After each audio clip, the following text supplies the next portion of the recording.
Alright guys, welcome back to the classroom. I hope you enjoyed that.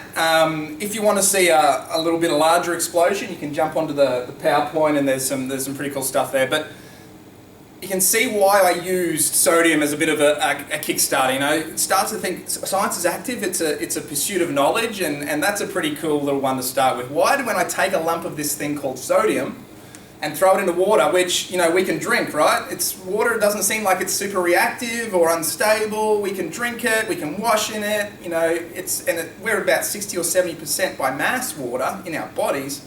Why when I take this lump of sodium, this metal, and throw it into water, does it explode? That explosion, by the way, is a chemical reaction. There's atoms in there that are changing and breaking bonds and all these words that we'll talk about as we go, but there's a chemical reaction going on. There's those Lego blocks, those atoms, those elements are getting broken apart and rearranged, and new things are happening. So there's some sort of reaction going on between sodium, metal, and water. And we know water is pretty unreactive, so it's got to be about the sodium. So that's my question. So with science, we're going to investigate some science stuff, some concepts around this question of why does sodium react violently with water?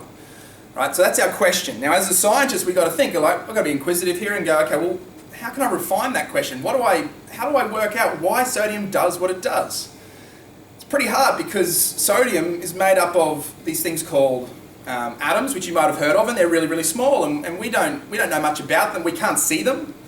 We can't even with an electron microscope, we can only see the sort of outlines of those, and to work that out is really hard, right? Like if you want to know why I'm awesome at deadlifting, why I'm you just look at me and go, he's a unit. You know, we know why. But with atoms, by the way, I'm joking, I will say stupid things. Occasionally, my analogies might be a bit weird, that's just how I go. But anyway, side note, coming back to this, why does sodium react so violently with water? I could take a lump of another metal, all right? Think about this, I could take a lump of gold if I had it. If I had a lump of gold, maybe I wouldn't be thrown in the water, but I could, and I could throw that lump of gold in and nothing would happen, it would sink to the bottom, right? So why is it that this metal here, sodium, which is a metal, gold is a metal, why does sodium react so violently and gold doesn't? So we've got to sort of refine our question a little bit. We maybe have to start a little bit earlier in the piece before we can work our way up to understanding the bigger question. So I've refined the question for us. I said, what is matter, sodium made of? Like, what is it made of? And I've already sort of alluded to that earlier in the video, and I think in Year 9 you guys did a little bit about this, but what is matter made of? Everything that we can see, everything that we can touch, everything that we can smell, everything that we can taste is made of, this is where I feel like I need students here, give me the answer. You guys know, right? It's made of these things called atoms. A-T-O-M-S. We're not going to watch this video, but there is a video on the PowerPoint there that sort of introduces that. But I want to talk to you guys about what does the word atom mean to you? All right, so we want to know why sodium explodes in water. We know that sodium is made of atoms. Maybe the key is, what does that atom look like, that sodium atom look like? What does the brick, you know, that sodium is, what does it look like? What's it made of? So you guys should know this, right? There's a bit of revision from Year 9, but help me out here. What's an atom made of? We know that atoms have these things called, well, they're pretty simple in some ways. They have these things, these subatomic particles that make them up. Now, subatomic, the word sub meaning, you know, subunit, so this idea of we've got an atom. Think of them as building blocks, as spheres. They're not really, but that's the best visual I can give you. Think of them as building blocks in a building. They're made of these things called subatomic particles, and there's 3 that we're going to talk about, these subatomic particles. You guys know what they are? We've got protons, neutrons, and electrons, right? And you guys know where, and this, oh man, this is so weird making a video without students. We've got these protons, neutrons, and electrons, right? These 3 subatomic particles that make up our building blocks, our atoms, right? And on that periodic table that we showed in the earlier part of the video, all of those elements, all right, are made up of atoms. And they all have those things in common. We have protons, neutrons, and electrons. Now you guys know where the protons and neutrons live, right? So inside an atom, I'm going to bring up a picture here to help me out.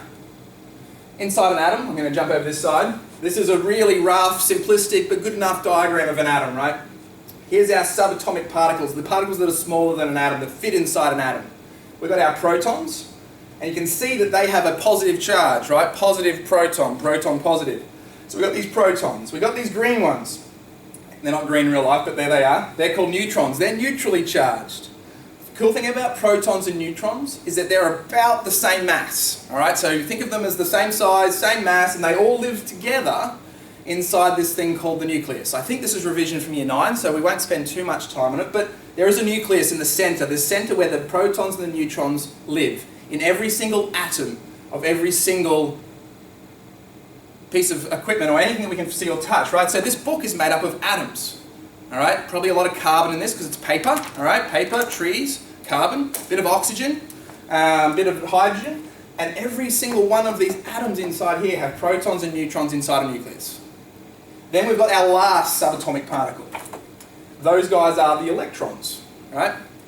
These guys are really small, like way smaller than the protons and neutrons, like insignificantly small, all right? And they are negatively charged.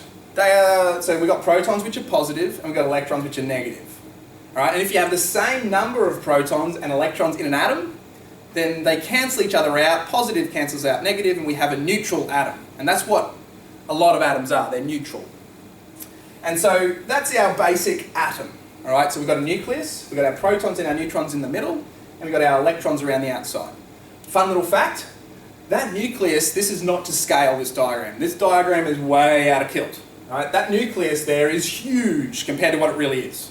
So in the real world, if you zoom in on an atom, the nucleus is actually, have you been to the Gabba before or any sort of sporting venue? Like if you sit up in the stands, right, at the Gabba or the MCG, and you look down at the middle of the pitch, and you had somebody there holding a marble, you know, maybe the size of a Jaffa marble, and you're sitting in the outer stands, you might be sitting at the outside edge of the atom, right, and you're looking at the nucleus. The nucleus is the size of a marble if the atom is the size of the GABA.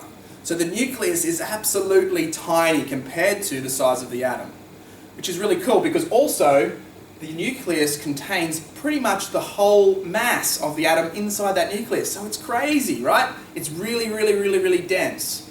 All of the mass of the GABA is inside that little tiny marble inside the nucleus. These electrons don't weigh anything. So most of the atom ends up being empty space. So most of it is empty space, there's nothing there.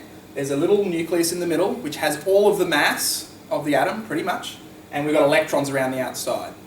One side note, the electrons, you will remember, we know exist in things called shells, or energy levels, okay? Each shell represents a certain path, or a certain space where the electrons can exist. Couple of little side notes here. The first shell, do you remember from year 9, how many electrons can fit inside the first shell? So this is where they have to be, roughly in this space. 2, all right? 2 can fit in the first shell. So think of shells like a house. For electrons. The electrons have got to live somewhere, they're living in these houses, these shells, these energy levels. 2 can fit in the first house, so it's like a little studio apartment. The next shell, outside the first shell, can fit 8 electrons. And so it's much bigger, it's got a few more rooms, right? And if you do chemistry in year 11 and 12, you'll learn about the rooms where these electrons live. It's really funky stuff, really cool stuff. The third shell can actually fit 18. But in year 10, we're just going to say that the third shell can fit 8. It's a bit simpler, makes it a bit easier. So the third shell can also fit 8 or 18, depending on how complicated you want to get. And so as the shells grow, the number of electrons that can fit into those shells also grow. So that's a picture of what an atom is, which is kind of cool.